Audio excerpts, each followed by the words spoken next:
এই চিন্তার সাথে সত্যি যদি গাজীপুর নিশ্চিন্তপুর ইউনিয়নে হাজী আব্দুল মজিদ রেসিডেন্সিয়াল কলেজে এসএসসি কৃতি শিক্ষার্থী সংবর্ধনা। আমাদের সহকর্মী মোহাম্মদ পলাশ শেখের রিপোর্টে দেখুন বিস্তারিত। সিরাজগঞ্জের গাজীপুর উপজেলার দুর্গম চরাঞ্চলের নিশ্চিন্তপুর ইউনিয়নের জাজিরা এলাকায় হাজী আব্দুল মজিদ রেসিডেন্সিয়াল কলেজে এসএসসি কৃতি শিক্ষার্থী সংবর্ধনা 2026 অনুষ্ঠিত হয়েছে। রোববার 23 আগস্ট সকাল 11টায় কলেজের হলরুমে আয়োজিত অনুষ্ঠানে 2026 সালের এসএসসি পরীক্ষায় কৃতিত্বপূর্ণ ফলাফল অর্জনকারী শিক্ষার্থীদের সংবর্ধনা দেওয়া হয়। পবিত্র কুরআন তেলাওয়াতের মধ্য দিয়ে অনুষ্ঠানের সূচনা করেন মুদাব্বির রহমান সাদিক।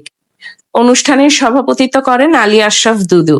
প্রধান অতিথি হিসেবে বক্তব্য রাখেন কৃষিবিদ ফরিদুল ইসলাম। অনুষ্ঠানটি পরিচালনা করেন কলেজের অধ্যক্ষ মুদ্দাসির রহমান। বিশেষ অতিথি হিসেবে উপস্থিত ছিলেন নিশ্চিন্তপুর ইউনিয়নের সাবেক chairman Jalal Uddin master, Nurul Islam master, Abdul মালেক স্বপন, আব্দুল মজিদ সরকার, রফিকুল ইসলাম সহ স্থানীয় গণ্যমান্য ব্যক্তিরা। বক্তারা কৃতি শিক্ষার্থীদের অভিনন্দন জানিয়ে বলেন, দুর্গম চরাঞ্চলের শিক্ষার্থীদের উচ্চশিক্ষার সুযোগ সৃষ্টি ও মানসম্মত শিক্ষা নিশ্চিত করতে হাজী আব্দুল মজিদ রেসিডেন্সিয়াল কলেজ গুরুত্বপূর্ণ ভূমিকা রাখবে। শিক্ষার্থীদের ভালো ফলাফলের পাশাপাশি নৈতিকতা ও মানবিক মূল্যবোধে গড়ে ওঠার আহ্বান জানান তারা।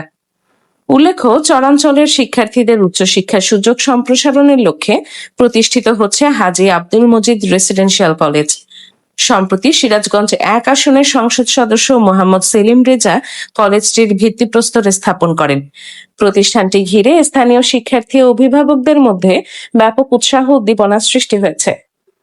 তোমরা যারা কে পেয়েছো বা A+ পেয়েছো এবং যারা কৃতকার্য হয়েছো তাদেরকে আমি কনগ্রাচুলেশন জানাচ্ছি এবং তোমাদের জন্য রইল শুভকামনা।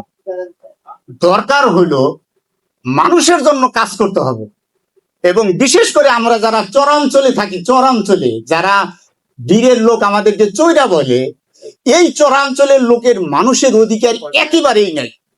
তা আমাদের 3 ভাইয়ের একটু চিন্তা ভাবনা হলো যে আল্লাহ যেহেতু আমাদের একটু ভালো রাখছে, দেখি